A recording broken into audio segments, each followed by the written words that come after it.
Hello, welcome to some of my poolside flowers.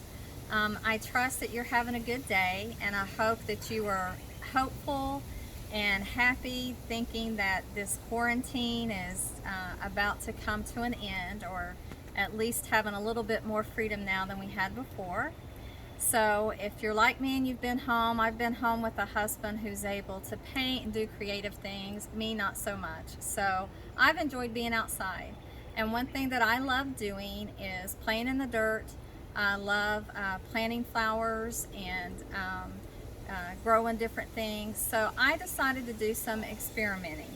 I was fortunate in that I guess second week of March leading up to like Friday the 13th, we had already gone out. I had bought a few things to plant around our pool area. I love living in Florida. I love Florida tropicals. I like the crotons. I love different trees, the palm trees. But I also love flowers. I love to see just that burst of color. So I planted a few things, enjoyed them, but then of course things got bad with this virus. So day after day after day, it's like I need to do some more planting, but I couldn't go out to buy anything.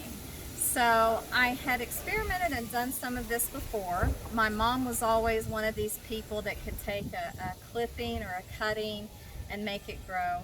So I decided to jump in and see what I could do. We actually started with a hibiscus, which is one of my favorites. This had been outside of our pool area, and it's been a little bit unhealthy. It's had some issues, so we figured if we cut on it, if they lived, died, whatever, it didn't cost us any more money, and we certainly couldn't hurt this thing. So something that I always keep on hand, I always have topsoil because I'm always potting and replanting anyway. But my mom used to call this rutone, but the actual name of it is take root, and it's actually very easy to use. So what we did, we cleaned up this hibiscus. We took some clippings off of it. You get them really, really wet with water, and then you just put them in this powder and just get the end of the stem coated really well. And I found some pots from the flowers that we had bought, and all we did was we potted them. So there's several of them here. If you can see this, there's several. All of these are going to be hibiscus, and so far they're doing pretty well. I had done some research, thank God for Google, and I like the Miracle Grow products. I found this, it's called Quick Start.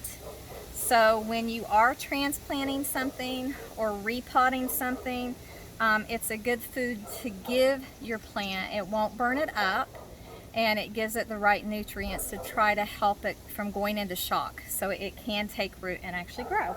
So what I do every weekend, my plants, whether they're just tropicals or whether they're flowering plants, whether they're in pots or actually in my landscaping, everything gets fed every weekend, whether I want it or not. I use a lot of the liquids because a little bit goes a long way. But what I did with this, again, when you're repotting or doing something new, this is good to use week 1 and week 2. And then after that, you can use your regular food. I use a lot of this, and I also use the Miracle Grow that's purple. That's like a super bloom. So if you have something that you really want the blooms to take off, you can use that one. Now, you can use any product. I like these because they do advertise that they don't burn your plants up, and I can kill something in a heartbeat. So I have found that it works for me. So I'm sticking with the Miracle Grow. So just to show you some of the other things that I was able to do, we love crotons. This is what they call, I think, a curly Joe. And so we had a very healthy plant. We clipped some off of it. I think Dave has maybe 4 or so of these that are going to grow, and they've taken root really well. This was a zigzag plant that was here at this house when we bought the house about 1.5 years ago. We weren't sure. I had read things that said it probably would not be good to grow from cuttings, but we've got probably, 6 of those. And so those are growing. They're taking root. So real happy with those. And then something that I did that is special to me, I lost my mom 2 years ago in April.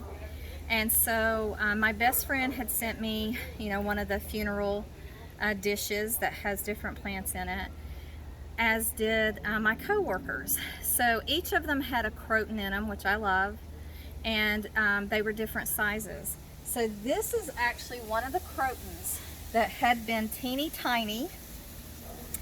And what we do, I just keep it, as it gets bigger, I transplant it to different pots.